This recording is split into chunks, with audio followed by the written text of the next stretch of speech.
ঝালকাঠিতে autorickshaw ও private কারকে চাপা দেওয়ার ঘটনায় ঘাতক ট্রাক চালক ও হেলপারকে আটক করেছে পুলিশ।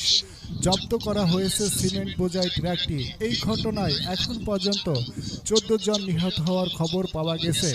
বুধবার 17 এপ্রিল বিকেলে সদর উপজেলা গাবখানা এলাকা থেকে তাদেরকে আটক করা হয় বলে জানান ঝালকাঠি পুলিশ সুপার আফরুজুল হক টুটুল।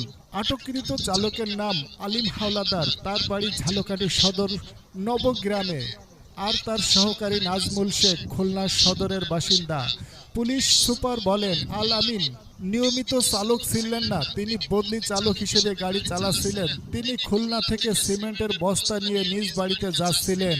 এর আগে দুপুর 2টার দিকে জেলার গাবখানা সেতুর টোল প্লাজা এলাকায় প্রাইভেট কার ও অটোরিকশাকে চাপা দেওয়ার ঘটনায় 14 জন নিহত হয়েছে, আহত হয়েছে 17 জন।